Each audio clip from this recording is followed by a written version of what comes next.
all I see is people say, oh, she's a witch, she's a witch, she's a witch. But a lot of her prophecies have came to pass. And I was like, God, is she speaking from you? Like, please confirm. But even if God didn't confirm she was a true prophet, no one working for the enemy would get someone to want to correct their life and get closer to God.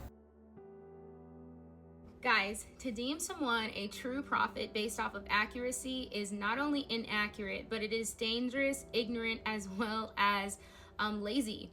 Why? Because the Bible tells you to test every spirit. So this is not telling you to test them according to accuracy. This is testing them to see if they be of God. And I know you might be thinking, oh, well, if someone is of God, they're going to prophesy accurate.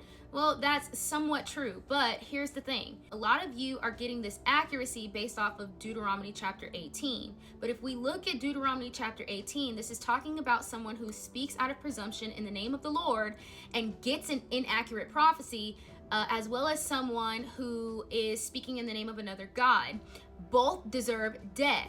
This is coming from the very commandment which the Lord had stated, thou shalt not take the Lord thy God's name in vain. So with that being said, these prophets deserve death. Now, if we look at Christ coming into the picture, he's always been in the picture. But when we see him coming into the picture, if we say we believe in him, we believe in the finished work of the cross, right? So we believe that he fulfilled the law. Now, this is giving mercy to all, including all who would falsely use his name. Does that make it right? Absolutely not. But let me say this. Because of what Christ did, if we aren't allowed to deem someone as a child of God based off of good works, we are also not allowed to deem someone as a prophet of God based off of accuracy. The Bible clearly tells us to test every spirit. I want you to look at Balaam. Balaam was in fact a wicked, false prophet who operated out of divination. What do I mean by this? Well, Joshua 13:22 tells us that Balaam operated out of divination, while also prophesying accurately in Numbers 24, the coming of Christ out of Israel, as well as blessing the people of God. Y'all, many of you would have taken Balaam and put him in the pulpit and let him teach a message. But Jesus in Revelation chapter 2 says that Balaam taught Balak, teach the Israelites to eat food sacrificed unto idols, as well as lead them into sexual immorality. This is dangerous. With that being said, Jesus is showing you Balaam's fruit. He was a false, wicked prophet who operated out of divination, the same spirit that the slave girl had, whom Paul had to rebuke and cast the spirit out of. Y'all would have put her on the prayer team, as well as put her on the pulpit and allowed her to teach a message, gave her a talit and told her that she was a true prophet of God because she spoke accurately, when in fact she was speaking from another spirit. The Bible is telling you that true prophets are only known by the Spirit of God.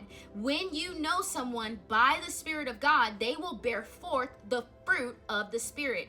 This is why Jesus says to the disciples that you will know true or false prophets by their fruit. I'm trying to tell you. Now, am I saying that accuracy is completely eliminated because of Christ? Absolutely not. It's understanding that it is only by the Spirit of God shall one be called a child of God, as well as a prophet of God, an apostle of God, a teacher of God.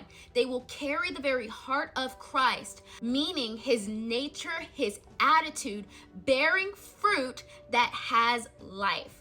I pray that you understand this, because I'm telling you, many of you are deeming people as true prophets when they are in fact sorcerers and diviners. It's dangerous for you and your spiritual growth, as well as we draw near to the coming of the Lord Jesus Christ. Remember this, he said, when I return will I find faith in the earth. Faith in what? Not only his testimony, but him. Do you have faith in him, or are you giving yourself over to another Jesus who poses like the Jesus that you heard, but is not Jesus? False prophets are those who have given themselves over to another God, another Jesus, another gospel, filled with themselves as well as condemnation, judgment, and hatred. It's the very opposite. They operate absolutely in the works of the flesh. God bless you guys. I love you, and I'll talk to you soon. Bye-bye.